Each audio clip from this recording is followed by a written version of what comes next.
नमस्कार, मेरा नाम प्राध्यापक PS कांबले, असिस्टेंट प्रोफेसर दूर शिक्षा केंद्र शिवाजी विश्वविद्यालय कोल्हापुर। हम आज इस वीडियो में BA भाग 1 और BCom भाग 1 हिंदी अनिवार्य व्यावहारिक लेखन इकाई 3 सत्र 2 में से अनुवाद और विज्ञापन सर्व प्रकार महत्व और उपयोगिता इस प्रकरण पर पिछले कुछ वीडियो से हम चर्चा कर रहे हैं। पिछले वीडियो में हमने देखा कि प्रयोजन के आधार पर अनुवाद के प्रकार। इस एक भाग में पहले भाग में हमने कार्यालयीन अनुवाद और वैज्ञानिक एवं तकनीकी अनुवाद इस प्रकार पर दो प्रकार पर हमने चर्चा की। आज के इस वीडियो में हम मानविकी अनुवाद और मानविकी अनुवाद, संचार माध्यम अनुवाद और विज्ञापन अनुवाद इस अनुवाद के प्रकारों पर चर्चा करेंगे।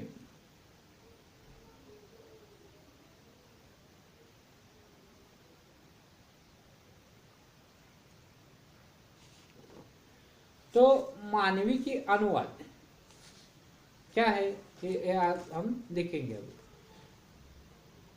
सामाजिक शास्त्र शाखा से जुड़े विषयों से संबंधित है। मानविकी अनुवाद सामाजिक शास्त्र शाखा से जुड़े संबंधित है। समाजशास्त्र, राज्यशास्त्र, इतिहास, मनोविज्ञान, साथ ही भाषा विज्ञान आदि विषयों के अनुवाद मानविकी अनुवाद कहलाते हैं।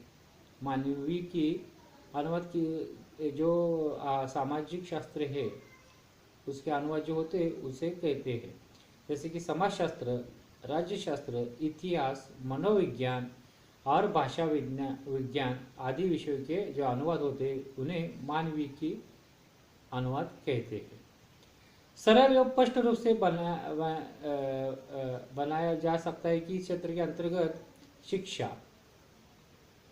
अनुसंधान, सर्वेक्षण, परियोजना और व्यावसायिक क्षेत्र आदि मानविकी अनुवाद का महत्व बढ़ रहा है। कौन कौन से क्षेत्र में मानविकी अनुवाद का महत्व बढ़ता जा रहा है? शिक्षा, अनुसंधान, सर्वेक्षण, परियोजना और व्यावसायिक क्षेत्र में मानविकी अनुवाद का महत्व बढ़ रहा है। महाविद्यालय क्षेत्र में मातृभाषा में अध्ययन करने की सुविधा की मांग बढ़ने के कारण आजकल हम देखते हैं पाठशाला से महाविद्यालय शिक्षा तक के सभी जगह मातृभाषा में शिक्षा होनी चाहिए। मातृभाषा में शिक्षा लेने से ज्ञान बढ़ता है और वो सुविधाजनक है। अपने ये जो बातें फैल गई मातृभाषा में अध्ययन करने की सुविधा की मांग के कारण तथा प्रतियोगिता परीक्षाओं में मातृभाषा के प्रयोग जो सुविधा के कारण प्रतियोगिता जो परीक्षा MPSC UPSC में हम अपनी मातृभाषा मराठी में हो या हमारी राष्ट्रभाषा हिंदी है इसमें भी हम परीक्षाएं दे सकते। या प्रतियोगिता परीक्षा में मातृभाषा प्रयोग सुविधा के कारण उच्च स्तरीय विभिन्न भाषाओं के महत्वपूर्ण ग्रंथों को संदर्भ ग्रंथ के रूप में अपनाया जा रहा है। जो महाविद्यालय शिक्षा हो या प्रतियोगिता परीक्षा हो उन्हें संदर्भ ग्रंथ के रूप में उच्च स्तरीय के ग्रंथों को अपनाए जा रहे हैं। इसके परिणाम इस क्षेत्र के अनुवाद का कार्य बहुत या तेजी से बढ़ रहा है। यानी कि आज का युग ऐसा है कि मातृभाषा में ही ज्ञान देना मांग बढ़ रही है ज्ञान लेने की। उसके साथ साथ सिर्फ पाठशाला तक नहीं ये सीमित रहा, महाविद्यालय स्तर पर प्रतियोगिता परीक्षाएं भी हम अपनी मातृभाषा में दे सकते। इसलिए जो संदर्भ ग्रंथ लगते तो उसका अनुवाद होने लगा है बहुत बड़े प्रमाण से। तो ये अनुवाद का मानविकी अनुवाद इस तरह से बढ़ रहा है। पाठ्यक्रम के पाठ्य पुस्तक के रूप में भी अनुवादित ग्रंथों को स्थान प्राप्त होने की आशा नजर आ रही है। अनेक देशों में हुई क्रांतियों तथा विश्व युद्धों के बाद विश्व बंधुत्व की संकल्पना को महत्व प्राप्त हो जाने के कारण मानविकी अनुवाद आधुनिक युग में महत्वपूर्ण बनता जा रहा है। मानविकी अनुवाद शाला, पाठशाला, प्रतियोगिता परीक्षा के साथ साथ जो विश्व युद्ध हुए, क्रांतियाँ हुई, इस क्रांति और विश्व युद्ध के कारण विश्व बंधुत्व की संकल्पना को महत्व प्राप्त हो गया। आज हर एक देश के ज्ञान हो या एक दूसरे के साथ बांटा जा रहा है। इसके कारण मानविकी अनुवाद आधुनिक युग में महत्वपूर्ण बनता जा रहा है। ये तीसरा प्रकार है प्रयोजन के आधार पर अनुवाद का। तो चौथा जो प्रकार है संचार माध्यम अनुवाद। इस पर चर्चा करेंगे। एक भाषा के संचार माध्यमों की सामग्री दूसरी भाषा में अनुदित करना संचार माध्यम अनुवाद कहलाता है। एक भाषा के संचार माध्यमों की सामग्री दूसरी भाषा में अनुदित करना संचार माध्यम अनुवाद कहलाता है। वर्तमान युग में संचार माध्यमों ने देश के विकास में अपना महत्वपूर्ण योगदान दिया है। संचार माध्यम जो है देश के विकास में बहुत बड़ा योगदान दिया है। इससे संबंधित समस्त सामग्री का अनुवाद होना सर्वोच्च उचित है। इसके संबंधित जो सामग्री है उसका अनुवाद होना उचित ही है। संचार माध्यमों के द्वारा लोग देश विदेश और समग्र दुनिया की जानकारी प्राप्त करते हैं। दूरदर्शन हो, इंटरनेट हो या हमारे सोशल मीडिया हो आदि, इसके माध्यम से हम देश विदेश के जो भी दुनिया भर की जानकारी है हम प्राप्त कर सकते हैं। और अनुवाद इससे अहम भूमिका निभा रहा है। इसलिए जो हर एक भाषा के लोग अपने अपने देश में अलग अलग राज्यों में अलग अलग भाषा है, इसलिए अनुवाद का महत्व बढ़ता जा रहा है। विश्व में विविध भाषाएं होने के कारण संचार माध्यमों के अनुवाद की आवश्यकता महसूस हुई। विश्व भर की खबरें हमारे या संचार माध्यमों से आ रही है और विश्व भर में अनेक भाषा होने के कारण अनुवाद की आवश्यकता महसूस हुई है। इस प्रकार के अनुवाद में दैनिक समाचार पत्र पत्रिकाएं, दूरदर्शन तथा आकाशवाणी, संगणक, इंटरनेट आदि क्षेत्रों की सामग्री इन संचार माध्यमों में रहती है। ये संचार माध्यम जो है अखबार है, दूरदर्शन है, आकाशवाणी है, संगणक है, इंटरनेट है, इनके माध्यम से हम जानकारी हर पूरे विश्व भर की प्राप्त कर सकते हैं। विश्व भर में अनेक भाषाएं, इसलिए अनुवाद आवश्यक हो गया है। इस विधा के अंतर्गत राजनीति, व्यापार, खेल, विज्ञान, साहित्य, जीवन से संबंधित सभी विषय क्षेत्रों एवं गतिविधियों की सामग्री होती है। संचार माध्यमों में राजनीति हो, व्यापार हो, खेल हो, विज्ञान हो, साहित्य हो, जीवन के संबंधित सभी विषयों की विविध गतिविधियों की सामग्री होती है, जिसका अनुवाद आवश्यक है। अन्य अनुवाद प्रकारों की अपेक्षा इस अनुवाद प्रक्रिया समय की गुंजाइश नहीं होती। यह अनुवाद अतिशीघ्र के साथ करना होता है। ये जो संचार माध्यम का अनुवाद है, हम जब साहित्य का अनुवाद करते हैं तो थोड़ा वक्त ले सकते हैं, आज नहीं तो कल कर सकते, परंतु जो संचार माध्यम की जो खबरें आती है, न्यूज़ आते हैं, उसका अनुवाद उसी क्षण उसी वक्त करना पड़ता है, यानी कि उसके लिए समय की पाबंदी अतिशीघ्र के साथ करना पड़ता है। समाचार पत्र, दूरदर्शन, आकाशवाणी, संगणक, इंटरनेट के अनुवाद असंख्य पाठकों तक कम समय में पहुंचाने होते हैं।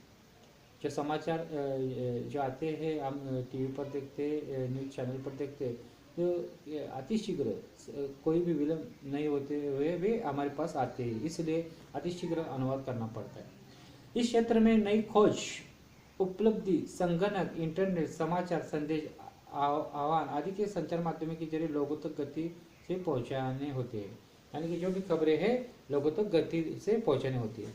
इस क्षेत्र के अनुवाद में कोई त्रुटि रह जाती है तो हंगामा खड़ा हो जाता है, यानी कि गलत न्यूज़ आ जाए, गलत खबर आ जाए तो हंगामा खड़ा हो सकता है। इसलिए समय के भी ध्यान रखना होगा, अतिशीघ्र भी करना होगा, परंतु अनुवाद में कोई गलती उत्पन्न न हो, ये भी ध्यान रखा जाए। वर्तमान युग में संचार माध्यम जीवन का अंग बन चुके हैं। हम सुबह से रात तक देखते हैं कि अखबार पढ़ते हैं, दूरदर्शन देखते हैं, टीवी के न्यूज़ चैनल देखते हैं, उसके साथ साथ मोबाइल पर व्हाट्सएप हो, फेसबुक हो या अन्य माध्यम के सोशल मीडिया के माध्यम हो, इस माध्यम हमारे जीवन के अंग बन चुके हैं। इन माध्यमों से जनता का स्नेह, जरूरत, लगाव स्थापित हो गया है। जनता को इससे स्नेह, लगाव स्थापित हो गया है। संचार माध्यमों के अनुवाद सुस्पष्ट, इसके अनुवाद सुस्पष्ट, बोधगम्य यानी कि समझने वाले, प्रभाव उत्पादक यानी कि उसका प्रभाव हमारे मन पर, मन मस्तिष्क पर पड़ जाए, सूचना परक होते हैं। सूचना परक यानी कि कुछ न कुछ जो भी है दिशा देने वाले, सूचना देने वाले होते हैं, यानी कि अनुवाद स्पष्ट होते, बोधगम्य, समझने वाले होते हैं, प्रभाव हमारे ऊपर डालने वाले होते हैं और सूचना परक होते हैं संचार माध्यम के अनुवाद। इसकी भाषा तकनीकी होते हुए भी जन भाषा के निकट होती है। इसकी भाषा तकनीकी होती है परंतु जन भाषा के सामान्य जन को समझने वाली सरल भाषा होती है। वर्तमान समय में इस क्षेत्र के अनुवाद अनुवाद विशेषकर फिल्म, समाचार, खेलकूद, व्यापार, राजनीति, अंतर्राष्ट्रीय गतिविधियों, शिक्षा, विज्ञान, स्वास्थ्य आदि से जुड़े रहते हैं। जो भी समाचार खबरें आते हैं ये सभी शिक्षा, विज्ञान, स्वास्थ्य आदि से जुड़े होते हैं। अनुवाद में सजगता, सतर्कता बरतने आवश्यक होती है।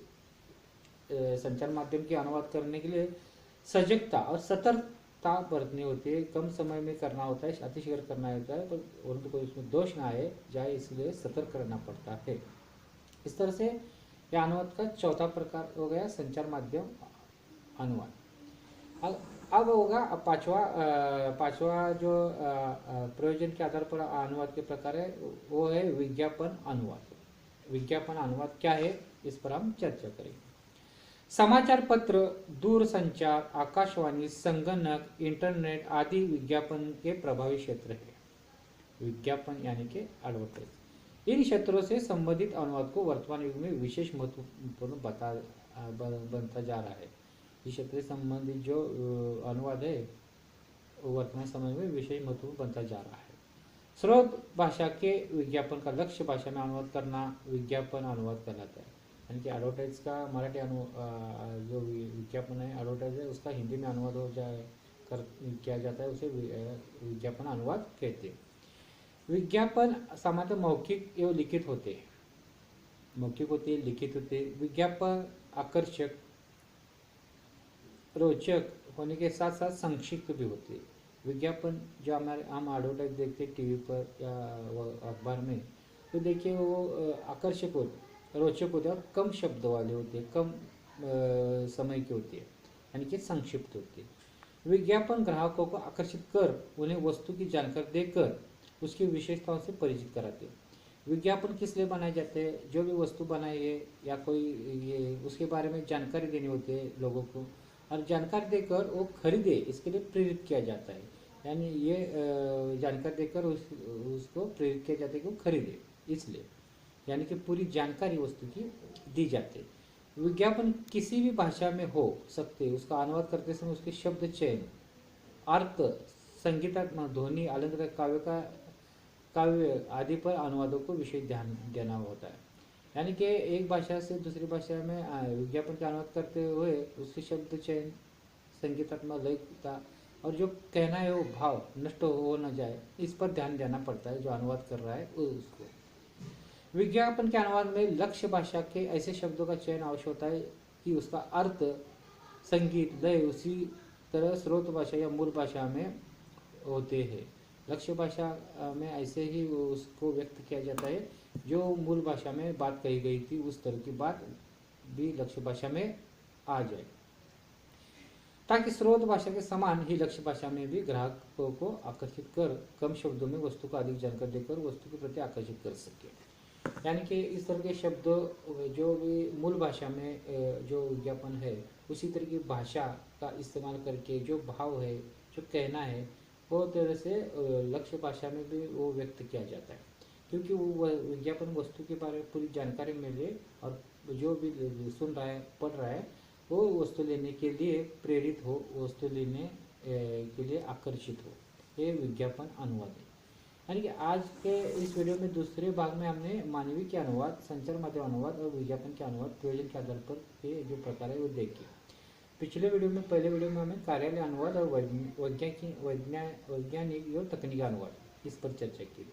प्रयोजन के आधार पर जो अनुवाद के प्रकार है वो है कार्यालय अनुवाद, वैज्ञानिक एवं तकनीकी अनुवाद, मानवीय के अनुवाद, संचार माध्यम अनुवाद, विज्ञापन अनुवाद। इस पर हमने इस वीडियो में चर्चा की। ये दो भागों में हमने पूरे प्रयोजन के आधार पर अनुवाद के प्रकार इस पर चर्चा की।